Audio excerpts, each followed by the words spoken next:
So, as some of you already know, this is my birthday weekend.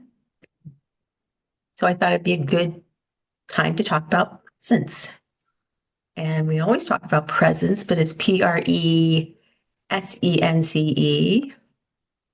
And being it's my birthday weekend, we can talk about presents, Presents, as well. Um, so there is the idea of present, in which we receive a gift. And there's the idea of present, in which we are in the idea of present as being this very moment, the present. So let's take a moment to do a little inward looking time. And as you take a moment to think back over your day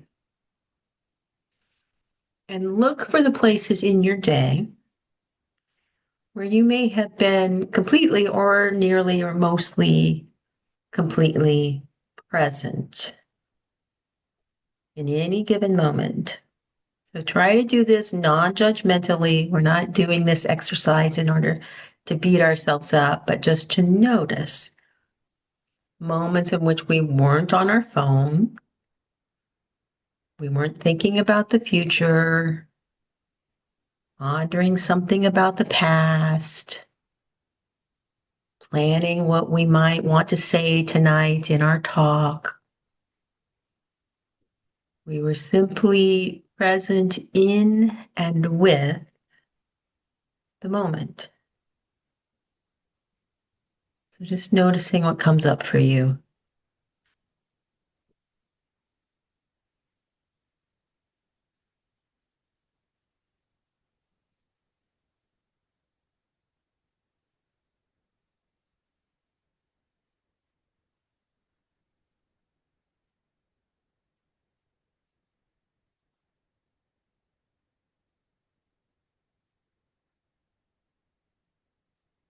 So I'll share something from my day. I got tired today and I went and laid down. And I'm not a good sleeper or a good napper. So mostly when I lay down, I know that that's all I'm going to do. So if I can't go to sleep, then I often lay there and think. That because that's what the mind does. The mind thinks and tries to stay busy. And that's the mind's way of getting in the way of us ever really being present, because it feels like the mind is going and going and going and going from one thought to the next thought to the next thought. Being in our thoughts is not the same at all as being present in the moment. So in my situation, I recall that my mind was having a lot of thoughts about me being in bed in the middle of the day, thoughts about me laying down, and opinions about how it'd be much better to be up and about and getting something done, and wondering what it might mean that I feel so tired, and having questions come up like, is this going to pass? Or am I going to be tired for the full rest of the day? Why am I tired? What's causing this? And even though, if you notice, I wasn't doing anything and I was actually laying very still, I wasn't really very present because I was caught up in my mind. I was caught up in the opinions about what was happening in the given moment. And then I had a thought, and I thought, well, what is it like to just be laying here in bed? Without any opinions or anything like that, what does it feel like to just be laying here in bed? And the answer to that is that it felt darn good. I got to feel the smooth sheets next to my skin. I got to feel the lovely softness of the bed and the pillow cradling my head. I could feel and touch my dog lying next to me. I could feel the cool air on my face.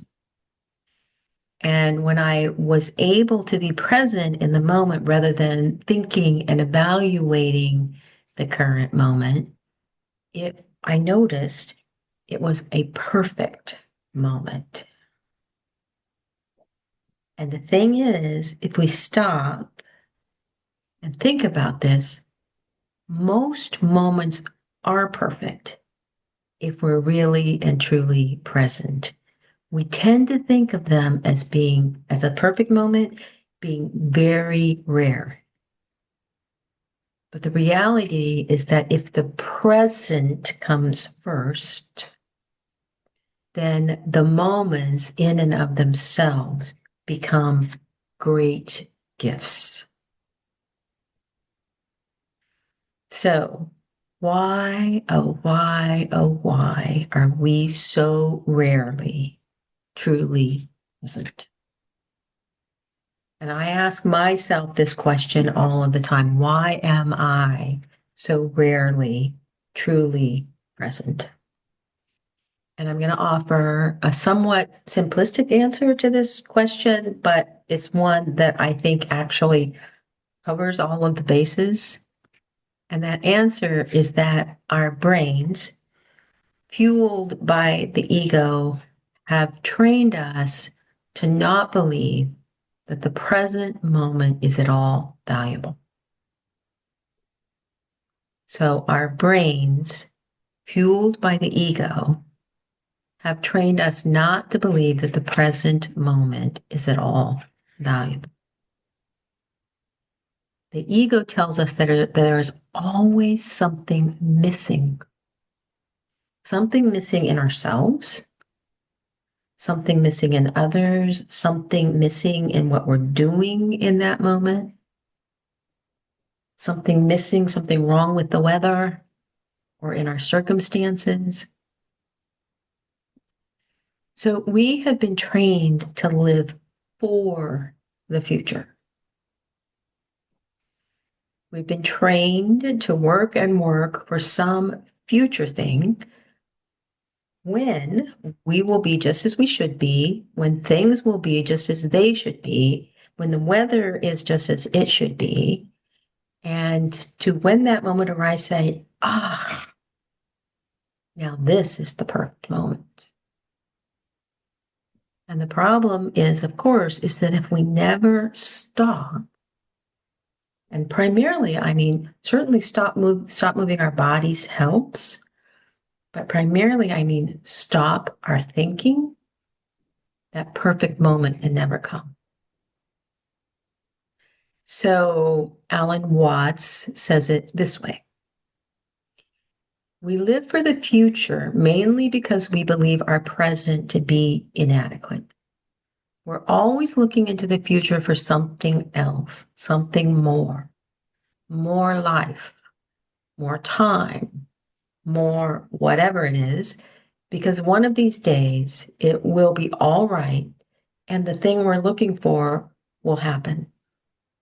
Of course, it never does. Not if you live that way. Because when you attain all your goals in life and rise to the top of your profession and have your beautiful spouse and children, you still feel the same as you've always felt. Somewhere there's that phrase, wherever you go, there you are. Same thing. You still feel inwardly the way you've always felt, no matter how great things are, how much you've attained. So this is what often gets left out of the present moment. It's how the moment feels. This is what we've disconnected from. We forget how to feel the moment. And that's why we practice being present here, because we have to practice. It doesn't come naturally to us anymore. And we start feeling into that with our own experience, noticing what we're experiencing. And then we feel our bodies and we feel our hearts. We feel our feelings, whatever they may be, good, bad, and different. And then eventually in our practice, we find our way to the natural flow of receiving and releasing. And then the next step is that space of letting go and surrender. And most of us have experienced that feeling of surrender. If we can find our way to that sense of surrender, and then if we can stay there, even briefly, we can find ourselves in this automatic feedback loop of presence. Surrender feeding into presence, presence allowing the moment to be just as it is, so that we get to experience the perfect moment, any moment, every moment, perfect moment. So, why does being present matter? Ask yourself this question, listen to yourself for a moment. Why does being present matter?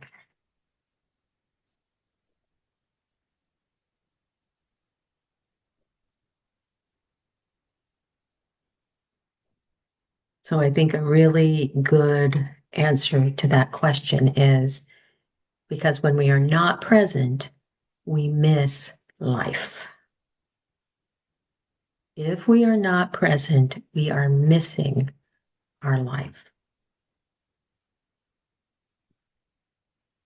I have a poem here from Pablo Neruda. It's called Keeping Quiet. Now we will count to 12 and we will all keep still.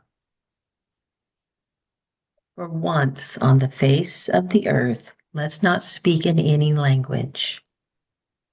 Let's stop for 1 second and not move our arms so much.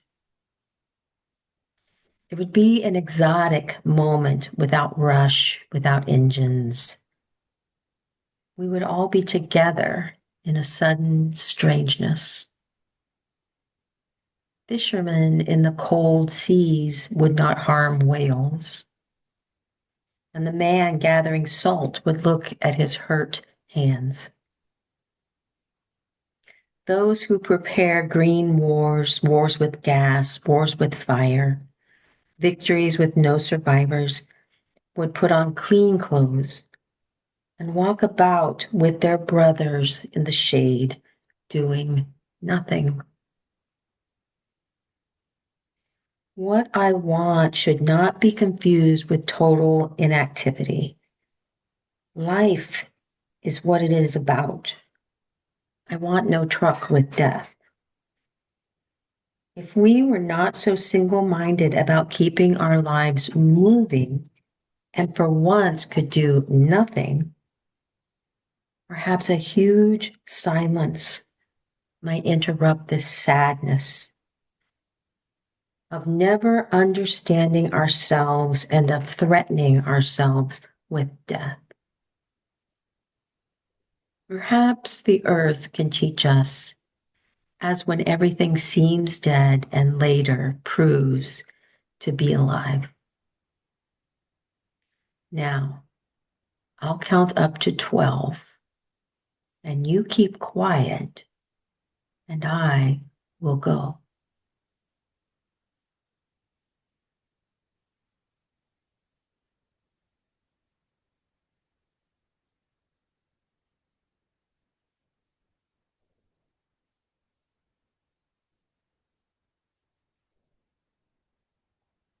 So I invite us to begin our practice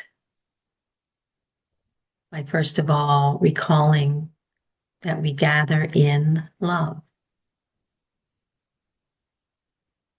That wherever you are seated right now, you are completely surrounded by, you are in love.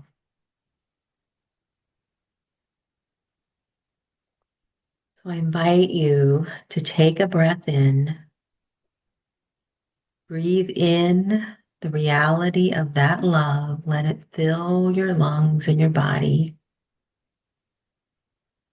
and breathe out and let it drop you into this moment,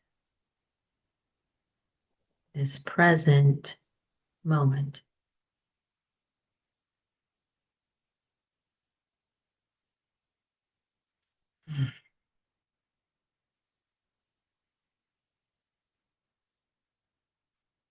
And in this moment, beginning to notice what this moment is like for you.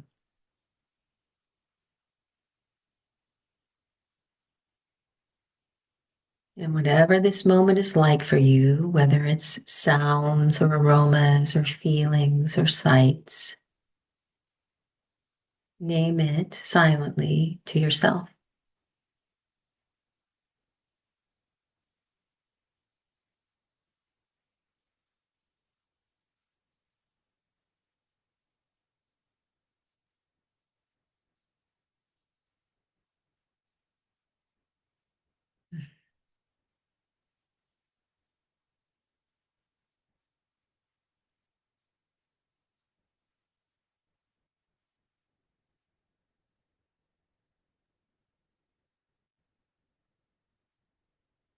Being able to notice and name an experience means you're here,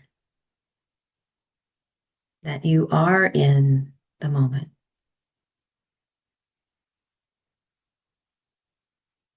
So, taking just a next little step, can you feel what this moment feels like to you?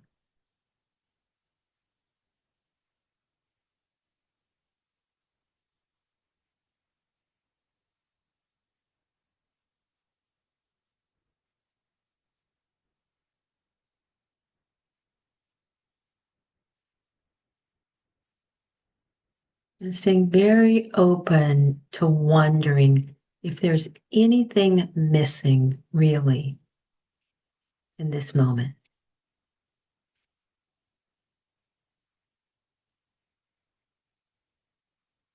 And to say it another way, is it possible that everything we need for each of us individually is here now for us?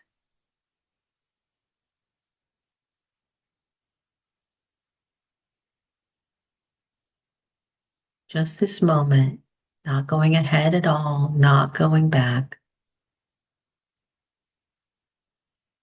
What is this moment like?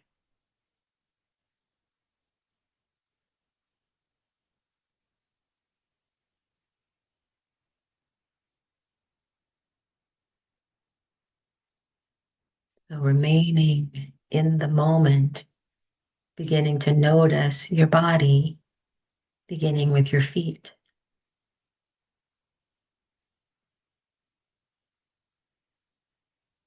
And then your lower legs,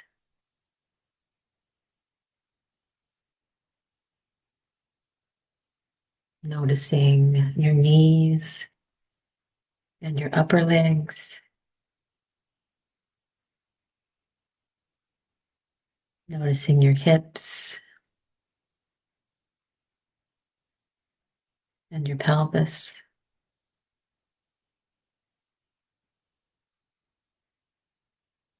noticing your belly,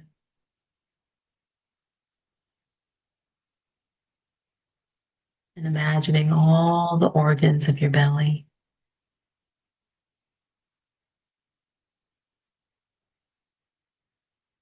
noticing your chest and the beating of your heart.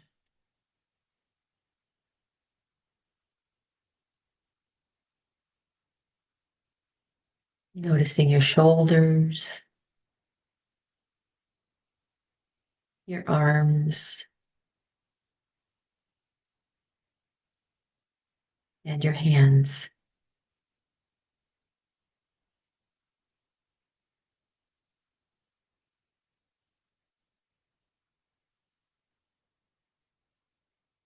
Noticing your back, starting in the low back, just following the spine up,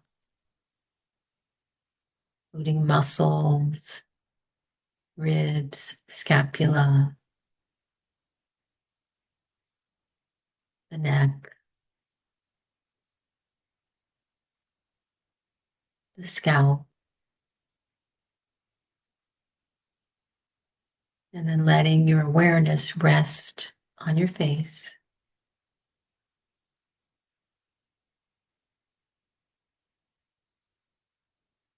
And feeling yourself as one whole being, one whole physical being here in this moment.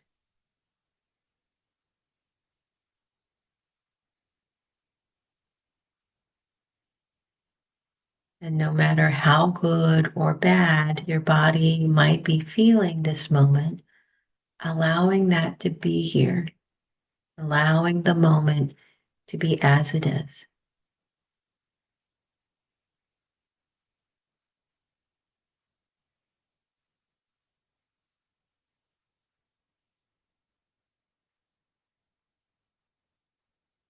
And now looking inward into ourselves, beginning with our heart, noticing our own hearts in this moment. The heart is our feeling center, it's our emotional organ. So noticing what feelings are here for us now. Not asking anything of the heart except to attend to it.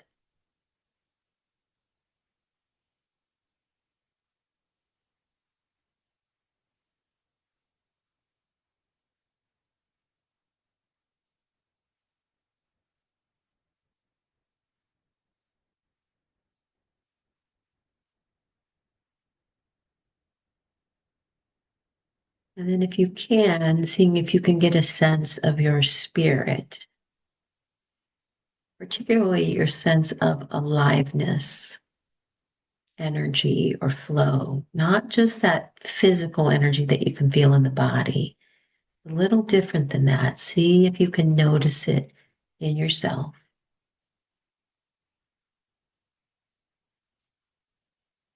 You might notice that that energy doesn't fluctuate so much with the body's energy. It's got its own rhythm and flow.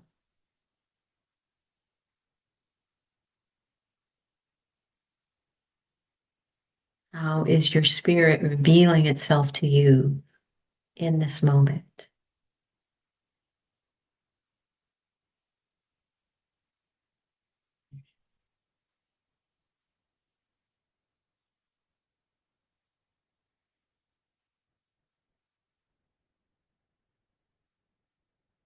And now noticing your mind and attempting not to make our minds the enemy. Maybe becoming aware that as we attend to these other parts of ourself and not exclusively our mind, the mind begins to quiet.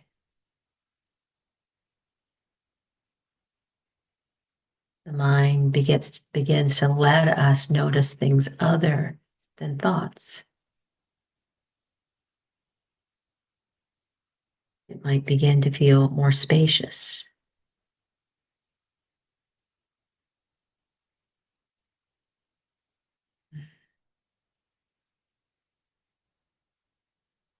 And now experiencing yourself as one whole being, body, heart, spirit, mind, all here now.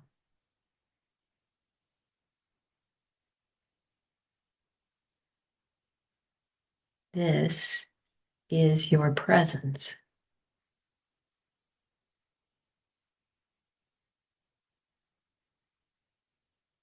So just staying in this moment of presence and continuing from your full being to feel this moment, to notice what this moment is like.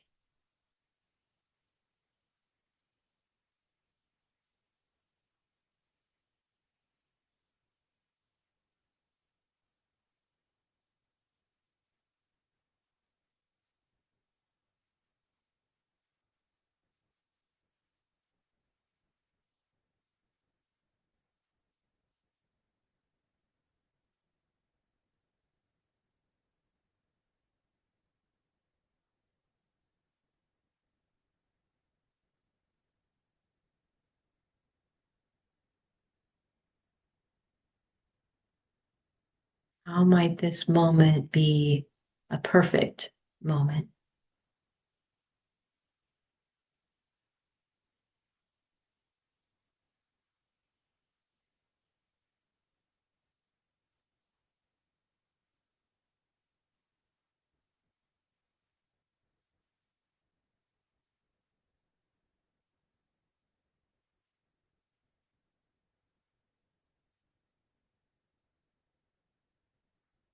For once on the face of the earth, let's not speak in any language. Let's stop for 1 second and not move our arms so much. It would be an exotic moment without rush, without engines. We would all be together in a sudden strangeness. Now, I'll count up to 12, and you keep quiet, and I will go.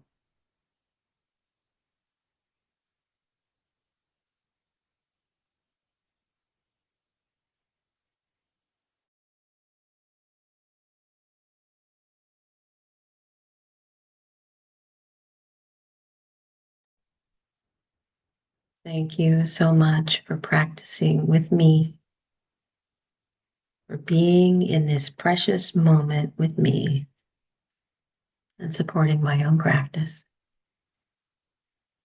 I love you all.